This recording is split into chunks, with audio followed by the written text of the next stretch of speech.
Standout pass rusher LJ McCray seems to like Auburn. Freezing temperatures are likely for several hours inland and a few hours closer to the coast. Yes. You are Locked On Auburn, your daily podcast on the Auburn Tigers. Part of the Locked On Podcast Network, your team every day. Yes, welcome on into Locked On Auburn, your daily Auburn Tigers podcast. I'm your host, Zac Blackerby, and thank you so much for making Locked On Auburn your first listen every single day. Joining me today is Brian Smith, Locked On recruiting expert. And of course, want to shout out LinkedIn for being our recruiting sponsor. These days, every new potential hire could feel like a high-stakes wager for your small business. That's why LinkedIn Jobs helps you find the right people for your team faster and for free. Post your job for free at linkedin.com/lockedoncollege. Terms and conditions apply. Brian Smith, you went to watch LJ McCray, the stand-up edge player that is very good, very large, very athletic. He's also very good at rushing opposing quarterbacks, but you saw him go up against the best of the best to really kind of prove what he can do. It was a lot of fun. Daytona Beach Mainland is where LJ plays. They went against Reigns. They've got Solomon Thomas, arguably the best offensive lineman in the class of 25. First play of the game, they're lined up, and I'm like, here we go. I finally get to see him go against somebody that he can't just run over and decapitate. So LJ is 6'5", maybe 6'6", 275. And when you see a guy that big standing up before a play, it's a little weird. And I was just like, can he really bend and move that way? And immediately you could see that he could. He has very unusual flexibility and burst. He's very raw, but the athleticism is ridiculous. And his length is too. So he's only played D-line for about a year. Has been primarily a tight end, which is bizarre to me, but he's got offers from pretty much every school in the country. And he might be the most talented player not committed within the state of Florida. And Auburn is in the mix. I interviewed him afterwards. It was a lot of fun talking to him because he said, like, I woke up the other day in the middle of the night and I'm like, I need to start figuring this out. He's down to 5. Auburn, I was like, whoa. Auburn, Georgia, Florida State, Miami. He's been to all of them. He's going to try to get back up to Auburn and Georgia and kind of figure it out. And he wants to, if he can, make a decision the back half of October. His birthday is the 18th. He would like to make it shortly thereafter. But he admitted he's struggling because he likes all the schools. So, but he brought up Auburn to me. So there you go. Yeah. So, I mean, do you think this is a situation where he'll put out a top 3 before that, Brian, or do you think he's just going to announce it in the back half of October? I think that he'll try to narrow it down because like when I was at the game, just among others, Florida and Miami coaching staff members were there, but everywhere he goes, there's coaches and every game he's going to have them. Auburn will be there, I'm sure, very soon as well. This is a kid that Auburn, if they can get him with what they've got, like Lindsey and stuff, I mean, they've got a really good D-line group. This could make it as good a D-line class as there is in the country. For Auburn is he a jack? Like, is he an edge guy, or can he do something else? He'll eventually move inside or be a combo guy, but he's so freaking strong, and he has, like, again, very little technique yet, and he's still making quarterbacks nervous every time he just walks up to the line. Yeah, you were telling me this is his first year playing edge, that he's been a tight end up until this point. This is so bizarre. Mainwood always has a lot of talent. They had so many guys that could play edge last year that he would, like, once a week work with the defense in practice, and he would just play tight end. I'm like, that is a waste of talent, but whatever. They figured it out. Yeah. Now, when he walks out onto the field, I told somebody else this earlier. I'm like, I didn't need a roster. I knew who it was. He's one of those guys you go, oh, wow. So it's impressive to see him. And I saw him in the spring, and he was maybe 260. Okay. He's put on weight, got more powerful. I think he's going to be a 290 to 300 3 technique at least most of the time in a couple of years. But he's, again, the upside is just through the roof. And every college staff I've talked to and some of my other brethren in their industry love his upside. And all coaches think they're going to maximize kids. Just what they do. Sure. But you can't teach the athleticism, man. He's running down guys that are just 50 to 100 pounds less than him. You can't teach that. So you mentioned the top 5. What's your gut? What's your gut say? My gut says that he has no freaking clue because I drilled him on it. This is the only kid that I have no idea where he's going in Florida. Like, none. Okay. He is legitimately concerned about it. Like, he even said his parents told him that they're happy with any of the 5, which probably didn't help.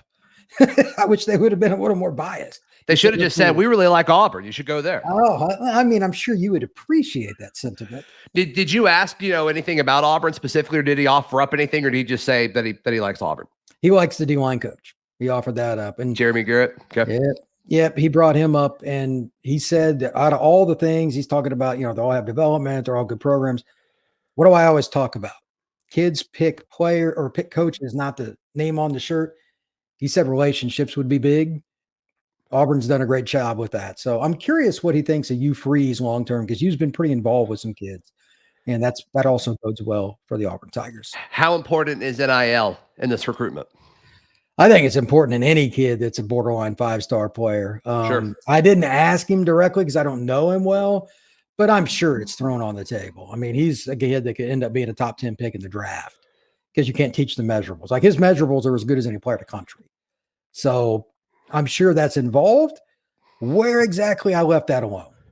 Yeah, I mean, if he could morph into a strong side defensive end that can effectively rush the passer, then he can pick that's top. Yeah, you can do whatever you want. 100%. For anybody. That the kid that went number 1 overall to Jacksonville out of Georgia a couple of years ago. That's kind of what he was. Trayvon Those Walker. Guys, you don't find strong side ends that can affect the pass rush very much. But when you do, they make a lot of money. They do. Because there's just not a whole lot of them. Yeah, you said 4-star across the board with the exception of On 3. On 3 has him as a 5-star. So he's a big time talent. There's no question. Yeah, take that for what it's worth. Certainly. All right, Brian, I want to talk about 2 offensive linemen. Pick your brain on that Auburn seems to be trending with. And then also, you covered Texas A&M in person earlier this year when they got lit up by Miami. I want to get your thoughts on the matchup this weekend. All that coming up right here on Locked On Auburn. Today's show is brought to you by our friends at LinkedIn Jobs. It's the best place to find new folks for your business. And the power behind LinkedIn Jobs is you can put all the qualifiers, all of the filters, all of the screening for you, so you don't have to waste your time interviewing and shifting through all of these resumes and applications. LinkedIn does it for you. They've got a ton of different ways you can customize your job posting. LinkedIn Jobs helps you find the qualified candidates you want to talk to faster. Post your job for free at linkedin.com/lockedoncollege. That's linkedin.com/lockedoncollege to post your job for free. Terms and conditions apply. Brian Smith, Locked On Recruiting Insider, hanging out with us. 2 offensive linemen that I want to kind of get your thoughts on. The first one is the guy we have not talked about. The second one is, let's start with the guy we have not talked about, Favor Edwin. He is from Eagles Landing Christian, just outside of Atlanta. On 3's prediction machine actually has him projected to go to Auburn and then has Florida second. What are your thoughts on Edwin? What do you know about this kid? Number one, I hope he's never mad at me because he looks very intimidating. He's massive. Like his photo, like legit, I get to see the best of the best. You're like, wow. On film, he's a kid that can move in space, which means he can play tackle. He's not just a tall 6'7", 6'8" kid. And he's playing at a program that's won a ton of state titles. He's actually getting coaching. So I think he's going to be able to transition to the SEC a little bit easier. It's not an easy leap, obviously, from the prep ranks. I think Auburn, obviously, they need a lot of O-linemen. You and I talk about that at least every other week, it seems like, for good reason. I go to bed thinking about that, Brian. I just need offensive linemen in my life. Yeah, well, I think a lot Wake of up people, thinking about it. Yeah. I'm guessing you and you Freeze probably look at it the same. They've only got one kid committed. They need at least 4 in this class. And if they can't get tackles, that's the problem. You always want tackles first. Worst case scenario, doesn't work at tackle, move inside. Mm-hmm. It's hard to do the other way. Yeah, it usually doesn't work out. The big fellow that got committed from California might be able to play right tackle. He's such an athlete, but most of the time it doesn't work out so well. They need this kind of kid to be their long-term left tackle or right tackle. Let it play out, but the frame and the footwork and all that, the athleticism is there. I'm surprised he's not ranked higher. Really? I know he plays against lower level competition. It's a smaller school, but they're always good. Always good. And that kind of leads me to believe he's going to have a little quicker leap because he's been coached. You don't go to state finals in any level in Georgia unless you've got coaching. I don't care which one it is. So Eagles Landing Christian is a dominant program. And just looking at the school's recruiting Favor Edwin, Auburn, Florida, Alabama, and Georgia Tech are the top ones here, according to his On3 page. There. Like that's pretty telling for sure. There we go. He's a 3-star everywhere that he's ranked. He's not listed on ESPN's, but he's a 3-star everywhere else. But 6'8", 290. You could probably beef up that frame a little bit more. As lean as 290 could possibly be, but I like what I see from him, and so we'll certainly see if Auburn continues to trend in the right direction for him. The second offensive lineman, is a guy we've talked about a bunch, but it's been a minute. Reese Baker from Madison Academy up in Huntsville. He was unranked everywhere for a long time. He's a 3-star now, according to 247 Sports. But just to refresh everyone, if my memory is correct, and Brian, you can correct me if I'm wrong here, but he was camping at Auburn, and then it sounds like somebody told Coach Freeze, hey, watch this kid. You watched him for 2 or 3 reps, and he's like, yep, offer him. So it seems like Auburn's the favorite for Reese Baker, assuming Auburn still wants Reese Baker, is kind of the feeling that I'm getting from this. Well, my 2 questions would be, who are you going to get if you don't get him? And number 2, what spot is he? If you really legitimately think he can play tackle, then what the heck are you waiting on? Again, it goes right back to it. If you can find tackles, especially in your own state, yeah, brother, I mean, to me, that's pretty simple. I don't care much about the ranking with O-linemen if Auburn's looked at him in front of their own face. It's different to see him at your own camp. O-lineman is hard to grade because in high school, they just maul people. They're bigger, etc. You just can watch their footwork and stuff. Seeing him go against other guys that are being recruited on your campus, totally different deal. So if Freeze wanted him after three reps, you got to think he was looking for something specific, like a kick step, or know how he moves his frame around, or something specific. If you were only going to you only needed 2 or 3 reps, he was looking for something specific. Because they don't have like full pads on in these camps or anything like that. He was looking for something specific that I would guess have to do with either traits or athleticism. And so he's not going to lose that, right? But it's just his frame is 6'5", 260. Like you need to beef him up. You're going to have to beef him up to some extent. This is not a guy that can come in and play right away, but maybe he could play by his 2nd or 3rd year in the program. That's the traditional way that it's been done at Auburn and numerous programs around the country forever. Offensive linemen are made, they are not born. So if he's going to put in the time and you think he's a kid that can represent your school well, I don't see what the problem is with taking him. Yep, I'm with you. And with the offensive line recruiting, I know you said Auburn wants 4-ish, at least, I would think. I think this staff is treating Dylan Cinda, who is he's a transfer from Northwestern that got on the team like right before fall camp started, because Northwestern, they fired their coach, and so people were able to portal out.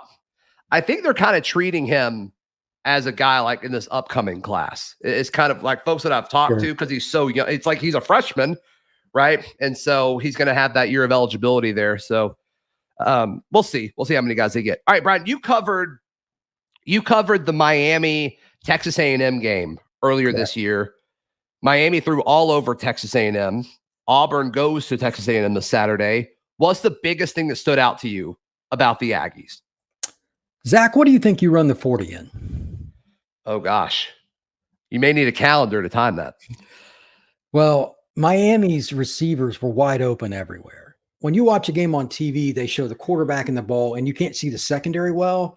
I was on the field taking photos, and there were plays I was like, I'd stop, and I'm like, he's wide open. He's wide. It was just insane. A&M, like their front 7, very talented. Sure. But their back end is just mediocre at best. But by SEC standards, SEC West, it's not top half. So I don't know what to tell you, but like there were plays, guys were 4 and 5 yards open. Yeah, I don't know how you feel about Pro Football Focus numbers. We haven't really ever talked about that before, but they're the second worst in the SEC when it comes to coverage rating. Only South Carolina is worse. So like that's encouraging. And you saw Auburn trot out a bunch of passes against Samford last week. First time you really saw like an explosive passing game during the Hugh Freeze era at Auburn. Feel like that was on purpose. I feel like they knew that they'd have to pass the ball to beat Texas A&M. So I don't know. I like Auburn's chances, Brian. I like Auburn's chances way more now than I did a few weeks ago. My 2 questions for you. Number one, they're going to be able to throw it because I think I could throw it on A&M secondary. But How good do you feel about Auburn in pass protection is one, and two, do you trust the quarterback to be able to hit big plays down the field? Not just complete the 7-yarder, but the ball travels 15 plus yards in the air before the ball hits the receiver's hands. I think Peyton can definitely hit the receivers in stride down the field. The pass protection, ask me in a few days because everybody's hurt on the offensive front right now. Cam Stutz is out. Xavier Miller had to leave the game. Your left tackle. So like that's not good. And so we'll see what happens with that. Hugh Freeze talked about this at his presser earlier in the week, but Peyton ran 12, 13, something like that, RPOs. And so those are going to be quicker passes. I kind of expect a lot of that to kind of minimize the pass rush of Texas A&M. Sure. I think that's going to kind of be part of the game plan and to make the defenders of Texas A&M make some quick decisions as well. So I think that's what their game plan is going to be, to kind of minimize that Texas A&M pass rush. If they're down multiple O linemen, it's going to, A&M is humongous. They're big up front. And they got 4- and 5-star guys everywhere. They're legit at stuff in the run. You're not going to just run the ball on them. Right. So you got to throw it. Quick game's fine. Now the only other question is, do you have some guys that can go and kind of get through the secondary on a 3-yard pass?